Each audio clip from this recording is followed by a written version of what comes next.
Public TV ನಡೆಸಿದಂತಹ ಈ report card ಈ ವಿಚಾರವನ್ನು ನಾವು ಕುಮಾರಸ್ವಾಮಿ ಅವರ ಗಮನಕ್ಕೆ ಕೂಡ ತಂದಿದ್ದೀವಿ.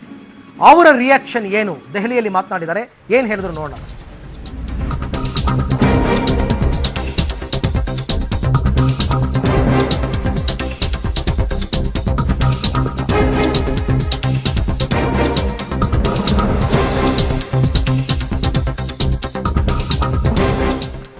ನೂರು ದಿನಗಳ ಸಾಧನೆ ನನಗೆ ತೃಪ್ತಿ ತಂದಿಲ್ಲ, ಸಾಕಷ್ಟು ಸವಾಲುಗಳನ್ನು ದಾಟಿದ್ದೇನೆ, ಮುಂದೆ ಸಾಕಷ್ಟು ಕ್ರಿಯಾ ಯೋಜನೆಗಳಿವೆ. ಮೈತ್ರಿ ಸರ್ಕಾರದಲ್ಲಿ ಕೆಲ ಭಿನ್ನಾಭಿಪ್ರಾಯ ಇರತಕ್ಕಂಥದ್ದು ಸಹಜ, ಆದರೆ ಇದನ್ನ ಮುಂದೆ ಸರಿಪಡಿಸ್ಕೊಳ್ತೀನಿ ಅಂತ ಪಬ್ಲಿಕ್ ಟಿವಿಗೆ ಸಿಎಂ ಕುಮಾರಸ್ವಾಮಿ ಎಕ್ಸ್ಕ್ಲೂಸಿವ್ ಆಗಿ ಸಂದರ್ಶನವನ್ನ ಕೊಟ್ಟಿದ್ದಾರೆ. ಪಬ್ಲಿಕ್ ಟಿವಿ ರಿಪೋರ್ಟ್ ಕಾರ್ಡ್ ಬೆನ್ನಲ್ಲೇ ಸಿಎಂ ಕುಮಾರಸ್ವಾಮಿ ಕೂಡ ಪ್ರತಿಕ್ರಿಯೆಯನ್ನು ನೀಡಿದ್ದಾರೆ.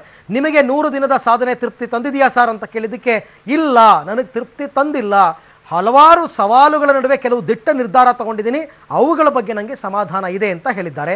ಕುಮಾರಸ್ವಾಮಿ ಅವರು ಏನು ಮಾತನಾಡಿದ್ರು ನೋಡೋಣ ಬನ್ನಿ.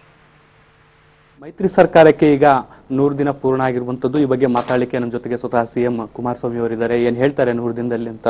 ಸರ್, 100 ದಿನ ಆಗಿದೆ, ಇವತ್ತಿಗೆ ಏನೆಲ್ಲ ಅನ್ಕೊಂಡಿದ್ರಿ, ಏನೆಲ್ಲ ಆಗಿದೆ, ಇನ್ನು ಏನೇನು ಮಾಡೋದು ಬಾಕಿ ಇದೆ ಅಂತ ಅನ್ಸುತ್ತೆ ಸರ್? ನಿಮಗೆ ತೃಪ್ತಿ ತಂದಿದೆಯಾ ಈ 100 ದಿನ? ಈ ಒಂದು 100 ದಿನಗಳ ಅವಧಿಯನ್ನು ಇವತ್ತಿನ ದಿನ ಏನು ಪೂರೈಸ್ತಾ ಇದ್ದೇವೆ, ನನಗೆ ಸಂಪೂರ್ಣವಾದಂಥ ತೃಪ್ತಿ ತಂದಿದೆ ಅಂತಕ್ಕಂಥ ಹೇಳಲಿಕ್ಕಾಗೋದಿಲ್ಲ.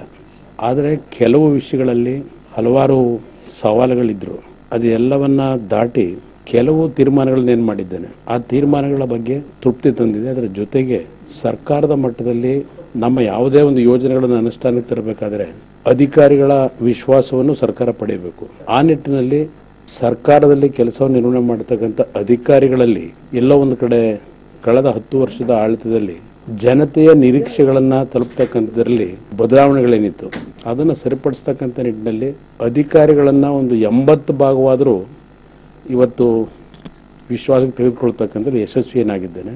ನನ್ನ ಮುಂದಿನ ಆಕ್ಷನ್ ಪ್ಲಾನ್ಗಳೇನಿದೆ, ಹಲವಾರು ರೀತಿಯ ಕನಸುಗಳನ್ನು ಕಟ್ಟಿದ್ದೇನೆ. ಕರ್ನಾಟಕ ರಾಜ್ಯದ ಅಭಿವೃದ್ಧಿಗೆ ಸಂಬಂಧಪಟ್ಟ ಹಾಗೆ ಅದು ಶಿಕ್ಷಣ ಕ್ಷೇತ್ರ ಇರಬಹುದು, ಆರೋಗ್ಯ ಕ್ಷೇತ್ರ ಇರಬಹುದು, ವಸತಿಯ ಕ್ಷೇತ್ರ ಇರಬಹುದು, ಇದೆಲ್ಲದರಲ್ಲಿ ಹಲವಾರು ರೀತಿಯ ನನ್ನ ಕನಸೇನಿದೆ.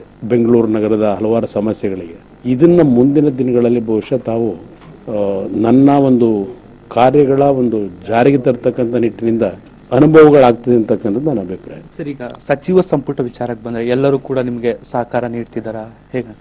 ಎಲ್ಲರೂ ಸಂಪೂರ್ಣವಾದಂಥ ಸಹಕಾರ ಕೊಟ್ಟಿದ್ದಾರೆ. ಸಚಿವ ಸಂಪುಟದ ಸದಸ್ಯರುಗಳ, ಅದರಲ್ಲೂ ವಿಶೇಷವಾಗಿ ಕಾಂಗ್ರೆಸ್ನ ಹಿರಿಯ ನಾಯಕರ, ಹಿರಿಯ ಮಂತ್ರಿಗಳ ಒಂದು ಸಹಕಾರದಿಂದಲೇ ಅತ್ಯುತ್ತಮವಾದಂಥ ಕೆಲವು ನಿರ್ಧಾರಗಳೇನಾಗಿದೆ, ಕೆಲವು ಆರ್ಥಿಕ ಕಾರ್ಯಕ್ರಮಗಳನ್ನು ಅನುಷ್ಠಾನಕ್ಕೆ ತರತಕ್ಕಂಥಲ್ಲಿ ಅವರ ಒಂದು ನೆರವಿನಿಂದಲೇ ನಾನು ಈ ಒಂದು ಸಾಧನೆಯನ್ನು ಮಾಡಲಿಕ್ಕೆ ಸಾಧ್ಯವಾಗಿದೆ. ಸರ್, ಇತ್ತೀಚೆಗೆ ಕೆಲವು ಹೇಳಿಕೆಗಳೇನಿದಾವೆ ಅವಿಷ್ಟು ಗೊಂದಲ ಉಂಟು ಮಾಡ್ತಾ ಇರುವಂತದ್ದು, ಅವುಗಳಿಗೆ ಏನಾದರೂ ಸಹಜ. ಅದು ಸಮ್ಮಿಶ್ರ ಸರ್ಕಾರ ಅಂದಾಗ ಸಹಜ.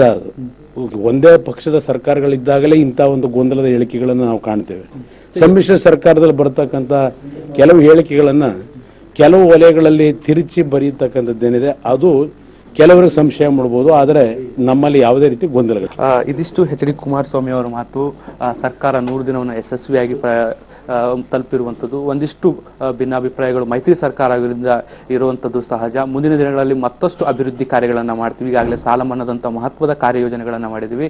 ಮುಂದಿನ ದಿನಗಳಲ್ಲಿ ಬೇರೆ ವಲಯಗಳು ಕೂಡ ಸಾಕಷ್ಟು ಕ್ರಾಂತಿಕಾರಕ ಬೆಳವಣಿಗೆಗಳನ್ನು ಮೈತ್ರಿ ಸರ್ಕಾರ ಮಾಡಲಿದೆ ಅಂತ ಕುಮಾರಸ್ವಾಮಿ ಅವರು ವಿಶ್ವಾಸ ವ್ಯಕ್ತಪಡಿಸಿದ್ದಾರೆ. ಕ್ಯಾಮರಾ ಪರ್ಸನ್ ಜಿತೇಂದ್ರ ಕುಮಾರ್ ಜೊತೆ ಶಬ್ಬೀರ್ ಹಿಡಗುಂದಿ, ಪಬ್ಲಿಕ್ ಟಿವಿ, ನವದೆಹಲಿ.